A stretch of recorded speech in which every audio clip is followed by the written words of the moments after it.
name is Lucina Simonian. I'm the founder of Murray Collections, and we want you, our audience, to know more about the artists and brands that are represented on Murray Collections. Today, I have a pleasure to talk to Zare, who is from Boston, and he is the founder of Erebuni Clothing. Hi, Zare, how are you? Good. How are you? Thanks for having me. Very good, thank you. How is it in Boston? Boston is okay. You know, it's not LA when it comes to weather. But it's good here. I really like it here. Actually, since you are representing Armenian businesses and such, Boston was the very first kind of recipient of Armenian immigrants coming to United States. The very first Armenian church was built here in US, built here in 1901. There's a big Armenian community here, very supportive community from all different, demographics. So I really like it here. I came to Boston about 15 years ago, and it feels like second home at this point. That's amazing. Yeah. We will visit for sure. Please come. You have a place to stay here. Thank you. So I know you're a founder of Erebuni Clothing. What is the inspiration behind it? Yeah, I'll tell you. So Erebuni Clothing is basically inspired by the ancient patterns of Armenian rugs and carpets. And there's a lot of clothing lines out there that simply just take already existing patterns, they copy it and they stick it on to clothing and so on, and which I think it has its own avenue and its own channel, and those are great as well. But we wanted to do something different. We wanted to create something that not only is inspired by ancient symbols and patterns and designs, but it takes it, elevates it to a new level and creates a new kind of platform. And essentially that's what art is, right? So a musician these days listens to everything else that came before that, learns from it, gets inspired from it, and then creates something new. But the foundation is everything that was before that. And that's really the core of it here. And as far as what inspired me, I've been, living in Armenia, you always have the carpet in the back on the wall or on the floor. Kids in Armenia always, you either go to piano classes or you go to art classes, you do all these different things. It's just part of life. And so I was always exposed to it. I always had, we have original Martiros Saryan painting at home that my mother received a gift from Martiros Saryan directly. So I grew up in that kind of an environment, and I was always drawn to it. For the most part, I was drawn to color. Before even understanding what art is, I was drawn to color.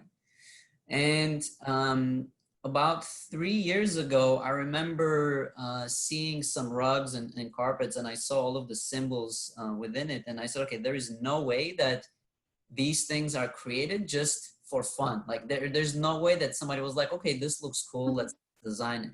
So I started digging really deep into it and trying to research it and understand what's going on. It really it felt like my ancestors are speaking to me and saying, hey, come read about us, learn about us.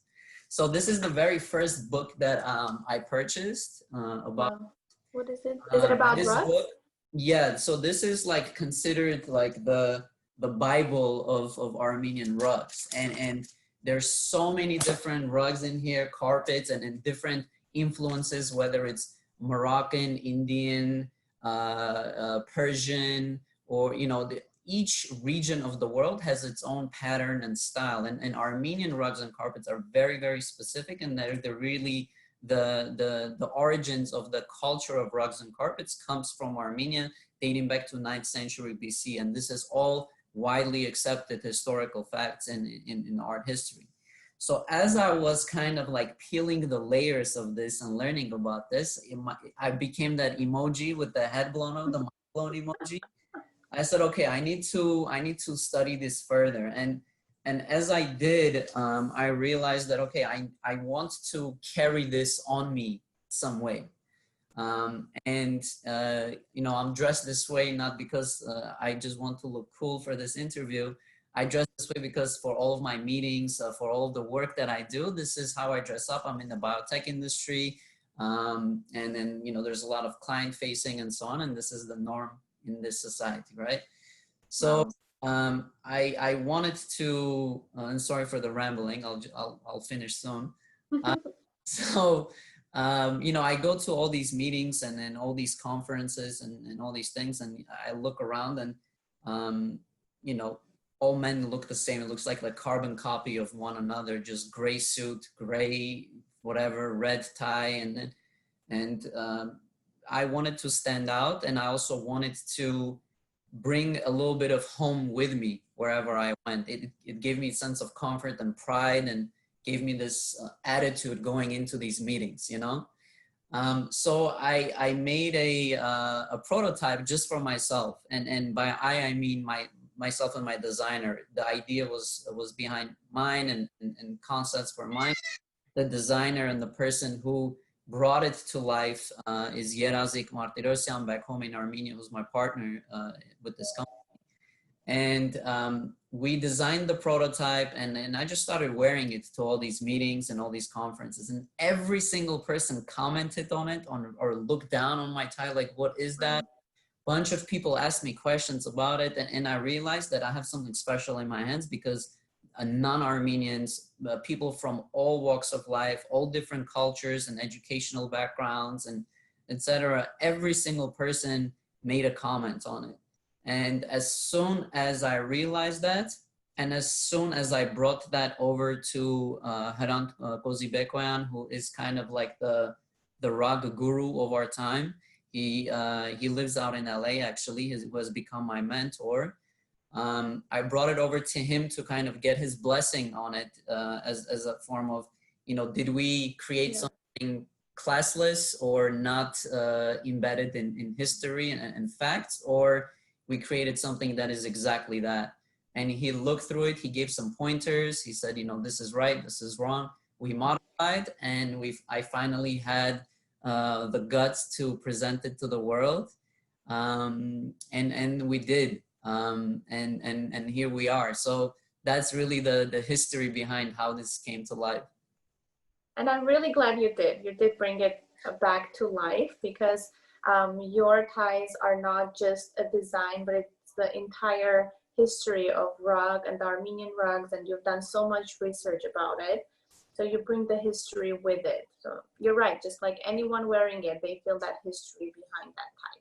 Right. Thank you. Yeah, thank you so much. Yeah, and that's by design. I really wanted to create something that has a message behind it, and not just something that is cool. But again, you know, if you're just somebody who cannot relate to the culture or anything like that, but you know, if you're somebody who likes fashion and likes color and all these different patterns, that in itself is already a product like that can allow people to wear it and just have fun with it.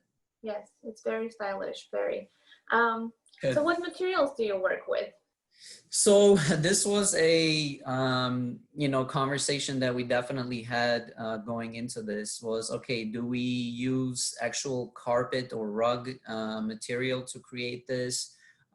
Do we use recycled material? Do we use brand new material? You know, all these conversations. Well, if you use recycled material, that's considered cheap, but at least you are being eco-friendly. Well, if you use brand new material, it's good, but it's considered that you are doing harm to the ecosystem.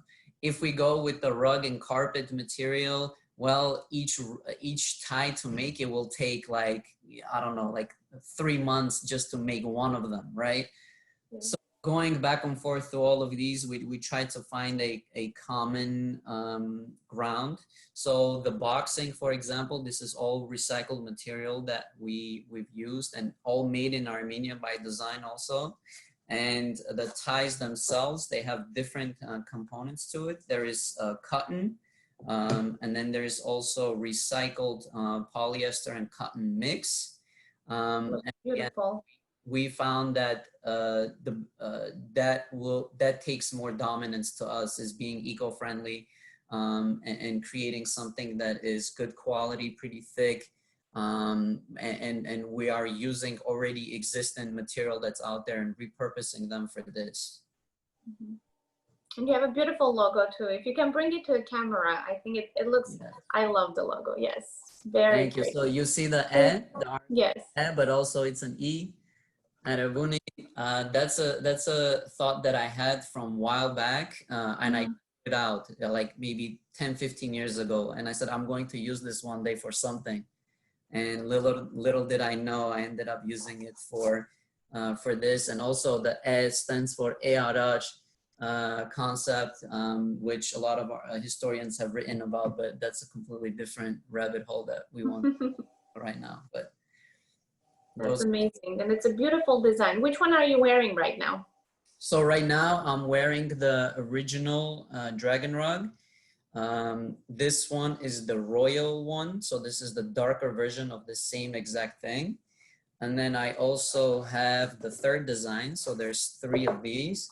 And then this one is more influenced by Artsakh designs and Artsakh colors. Wow. It has Very more yellow and gray that hits towards the blue over here. And each one has its own symbolism behind it. And symbolism when it comes to the patterns that are in it, and also by the colors that it represents historically, and also, you know, what it actually means these days as well. So we try to combine it with color association of the modern age as well. So for example, there's a reason why McDonald's is yellow. There's a reason why Coca-Cola is red. So we try to go into some of these psychological kind of nuances and color associations of the modern day and tie it in with what those, no pun intended with the tie it in, with the, with the colors of the ancient world and how they looked at colors. That's amazing. You put so much thought and history in it. It just makes it, you know, even better and more unique. And that's something that people can't just buy from regular retail stores. You know, they need to Right. go to erebuniclothing.com or murraycollections.com and find these unique items, which is amazing. So you put so much thought into this. What were the challenges that you had to overcome or are still in the middle of overcoming? Yeah, so the biggest challenge was manufacturing this in Armenia. And the challenges include miscommunication, under communication. Um, uh, you know, the Armenians, we are some of the most hardworking people in the world. What the genocide has done is it has kind of broken the infrastructure that we had built for hundreds of years. Then as we were starting to rebuild it, then we got Soviet Russia that took over Armenia, which also broke our work ethic. And then when the Soviet Union crumbled, there was a chaos. We're still recovering from the chaos during of the 90s with the war in Artsakh and so on. And because of that, now we have the remaining broken infrastructure being run by older generations that don't know how to do business in modern days, mixed with modern kids who did not have proper, business acumen, mixed together. And then here is a guy coming from America who speaks Armenian with a little bit of an accent, telling them on how to do certain things. It's definitely a perfect environment for communication not to go the best way possible. Not that there were any issues or anything like that. It took much longer than it would have if I just went to China and just went to already established factory and said, okay, guys, print me 5,000 of those. And they say, okay, no problem. I pay even less than what I'm paying right now. And I very quickly make it and put it into market.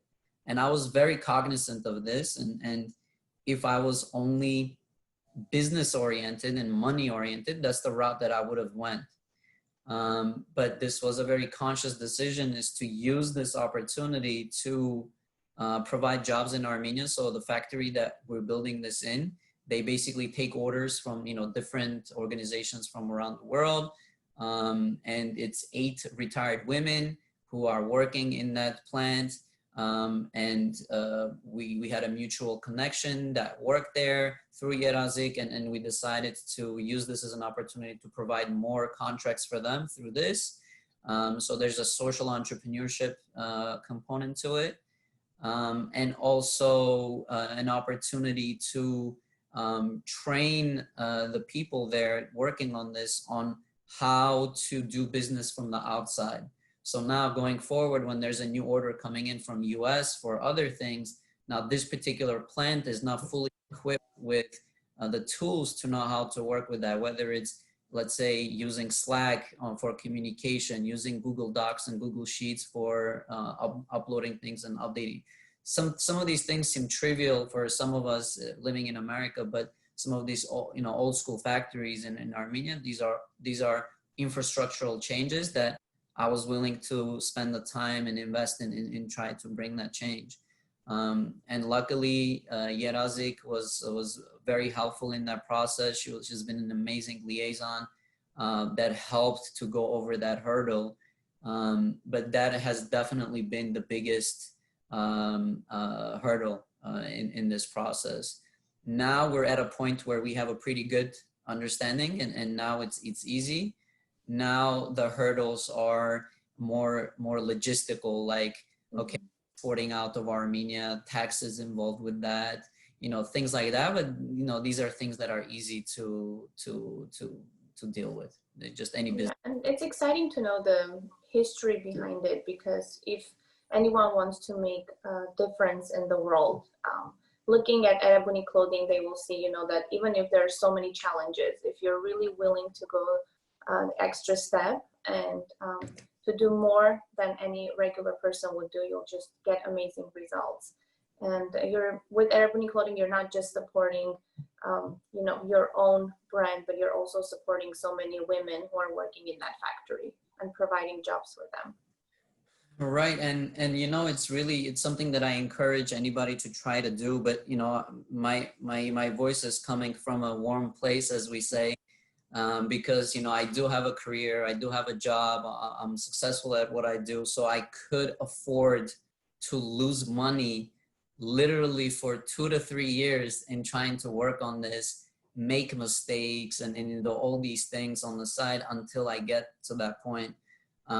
But this is something that I encourage anybody to try to do, is if you believe in something and you're super passionate about it, there's always light at the end of the tunnel, and you just have to double down and do it, because I could have given up so many times during this process. But again, if that's your only way out is the business idea that you have, you might need to take certain shortcuts. Maybe you do go and then you print it in China, or you do it in these other places. But if your goal is to have infrastructural change or systemic change, or to have a positive influence, and in keeping that in mind, I think is so important in the long run. And you can always redirect your resources and outsource your graphic design in Armenia, outsource your branding to Armenia. Maybe your website can be done in Armenia. This way, one, you are saving money when you're not doing it here in US, because everything is much more expensive here. Two, you're elevating the quality of your work. There's a lot of way more talented people out there that we don't know just because we're secluded in this continent. And three, you're also having that positive change to the world, and if that's a driver for you, then I guarantee you will feel fulfilled at the end of the day, because I personally feel very fulfilled with what I've done. That's amazing. Yeah, you're right. We do outsource a lot of things to Armenia too, and I definitely recommend it too. It's better pricing and very good quality. Right, and people are hungry over there for business. Yeah. There's people are just waiting for opportunities, and it just requires a little bit of digging. So if there's anybody that's listening right now that's thinking of starting a new business, definitely feel free to reach out to me or Lucy, and we'll be able to put you in touch with amazing people back home that will help you to start your business. Thank you, Zarajan. So you've met so many wonderful people. I'm sure a lot of wise and mentors that you had on your way going to Erebuni and in your daily job. Has there been advice that really changed your life and you would want to pass that advice on?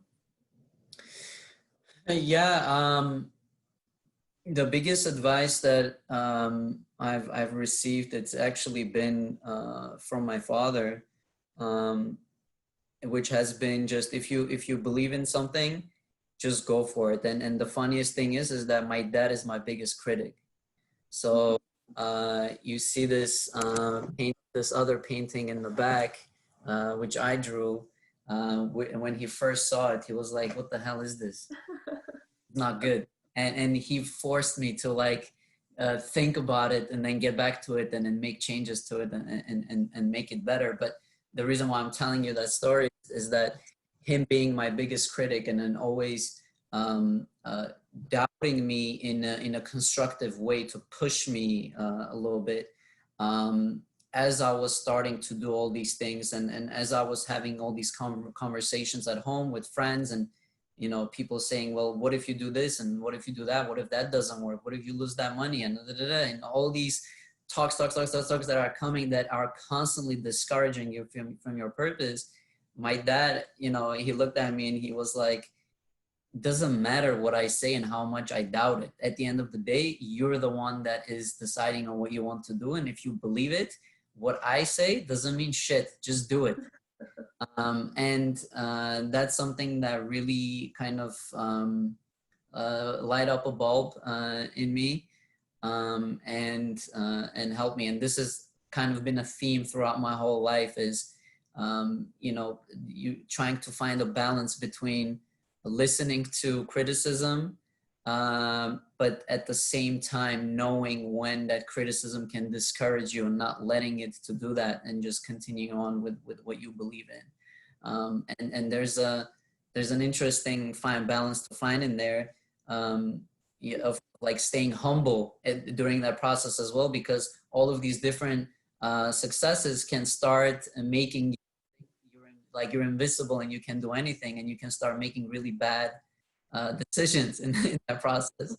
So I guess the advice that I would give is of trying to find that very fine balance between being receptive of criticism, but being courageous enough to follow your dreams in that process. That's amazing advice. Thank you. Good. And how do you define success yourself?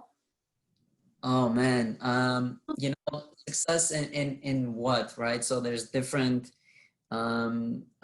ways of how we can define success. So if we're looking only on the business side of things, it feels like that there is never a sense of success, right? Because you always want more, sell more of this, make more money, and so I try to not to look at that, even though that's definitely, a driver for anybody who's starting a business. That's one of the main components is to make more money. And, you set these little goals of, okay, first year, I want to sell 300 ties. Second year, I want to be able to go to 1,000, third year to 10,000, whatever those numbers are, whatever your product is, these are some of those milestones of success that people have on a business side of things. For me personally, I try to have that be one of the components of the success. And then the other one is where I see influential people talking about the culture of Armenian rugs and carpets. For me, there's a success in seeing people being proud of their heritage and their background and knowing that I played a small role in sparking that initiative in them for them to explore their heritage and their background. For me, it's success to know that somebody listened to this and now they are starting a business in Armenia.